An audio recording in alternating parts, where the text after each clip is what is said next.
De Heer zij met u en met uw geest. Lezing uit het heilige evangelie van onze Heer Jezus Christus volgens Johannes. Lof zij u Christus. In die tijd sprak Jezus tot Nicodemus: de mensenzoon moet omhoog worden geheven, zoals Mozes eens de slang omhoog hief in de woestijn, opdat ieder die gelooft in hem eeuwig leven zal hebben. Zozeer immers heeft God de wereld lief gehad, dat hij zijn enige geboren zoon heeft gegeven, opdat al wie in hem gelooft niet verloren zal gaan, maar eeuwig leven zal hebben. God heeft zijn zoon niet naar de wereld gezonden om de wereld te oordelen, maar opdat de wereld door hem zou worden gered. Wie in hem gelooft, wordt niet geoordeeld, maar wie niet gelooft, is al veroordeeld, omdat hij niet heeft geloofd in de naam van de enige geboren Zoon Gods. Hierin bestaat het oordeel. Het licht is in de wereld gekomen, maar de mensen beminden de duisternis meer dan het licht, omdat hun daden slecht waren. Ieder die slecht handelt, heeft afschuw van het licht en gaat niet naar het licht toe, uit vrees dat zijn werken openbaar gemaakt worden. Maar wie de waarheid doet, gaat naar het licht, opdat van zijn daden mogen blijken dat zij in God zijn gedaan. Woord van de Heer, wij danken God. Velen van ons, die zich nog tot de ouderen mogen rekenen, zien nu in dat er jaren geleden nogal wat gebeurde, dat we nu als belastend voor het milieu voorgehouden krijgen. Daar zit natuurlijk waarheid in. Want we produceren ook steeds meer met behulp van schadelijke stoffen. Werd asbest een heikel thema in de loop van de jaren.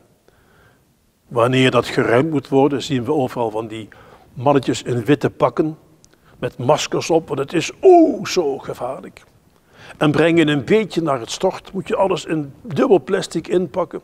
Want men is daar zeer huiverachtig voor en begrijpelijk, je kunt er ziek van worden. Asbestkanker. Spoedig, vrees ik, zal men geen weg weten met zaken die we nu zonder bedenken massaal ons eigen moeten maken. Wat dacht u van zonnepanelen? Er zijn nu mensen om me heen die zijn zich hardop aan het afvragen, hoe kunnen wij ze straks afbreken? Wat dacht u van de elektrische auto die gepromoot wordt door de overheid en door vele anderen? Het is een must. Je moet bijna omschakelen. Wat dacht u van die grote energiemolens? Daarvan is al bekend dat wanneer ze hun tijd uitgestaan hebben, ze niet kunnen worden vernietigd. De stof in die grote bladen is giftige stof. We kunnen er geen kant mee op en ze worden daarom maar begraven. Ligt straks onder onze voeten in de grond.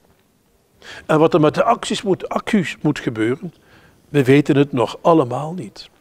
Niet alleen het verkrijgen ervan is een hele toer en belastend voor de kinderen die al die bouwstofjes ook moeten uitgraven in mijnen.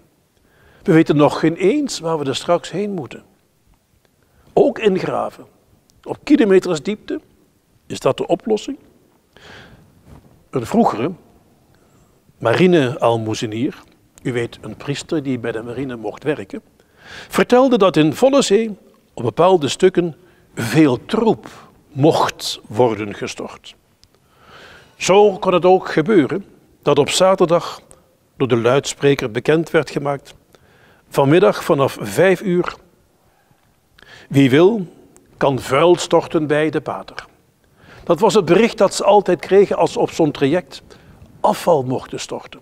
Gooi het maar in de zee. Er is geen mens die het ziet en niemand heeft er verder last van.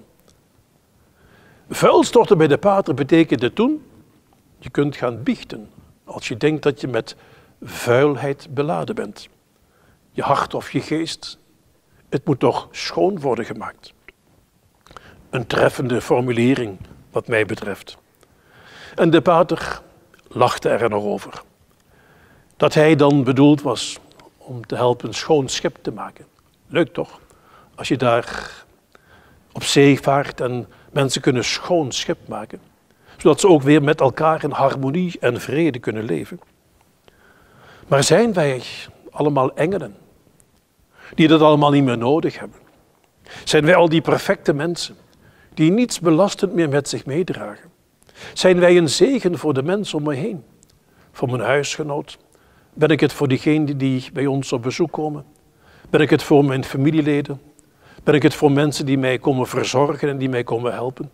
Ben ik daar zo'n prachtig iemand, een idool van langmoedigheid en zachtmoedigheid, geduld en dankbaarheid en vrede? Best een opgave. De man die door Jezus genezen was, kreeg te horen, ga heen. Uw geloof heeft u gered. Geloof. Het was de strijd en is de strijd die mensen nog steeds moeten voeren. Geloof ik in die barmhartige liefde die God ons in Jezus heeft gebracht en geschonken? Zijn we allemaal al zo mild? Zijn we niet meer haatdragend? Niet meer egoïstisch? Niet meer eigenwijs? Zijn we niet meer te stoer en te trots om kleur te bekennen daar waar we het niet goed hebben gedaan? Anderen aanklagen lukt ons best wel. Maar opnieuw geldt, verbeter de wereld, begin bij jezelf. De religieuze leiders uit de tijd van Jezus brachten alles terug tot houd je strikt aan de wetten. Het was dan ook mensenwet wat ze leerden. Jezus zag dat het niet de weg kon zijn naar een vreedzame samenleving. Vrede voor iedereen en vrede voor ieder zelf individueel. En hij nodigde de mens uit dat wanneer God je in zijn opdracht zag staan, om ook naar hem toe te gaan. En om te zeggen, als het niet goed was, Heer, ik heb misdaan tegen de hemel en tegen u. En dus ook tegen al diegenen die om me heen leven. Wie dat durft zeggen, is al genezen. Want dat was de weg welke Jezus ons liet zien. Die tot hem durfde komen. Hoe zondig ze ook waren. Hij hielp ze. En dan kon een mens weer stralend zijn weg vervolgen. Is dat niet wat wij mensen mogen uitdragen? Dat je iets kunt ontvangen dat niet van jezelf is. Beetje bovenmenselijks. Iets vredevols. Iets waar anderen graag naar op zoek zijn. Om dan met jou in contact te kunnen komen. Wat heeft die ander wat ik niet heb? Ik denk dat we niet meer belast en beladen moeten zijn. En dan krijgen we precies dat wat voor de ander fijn is en voor uzelf rust en vrede schenkend zal zijn. Ik wens u een hele fijne zondag.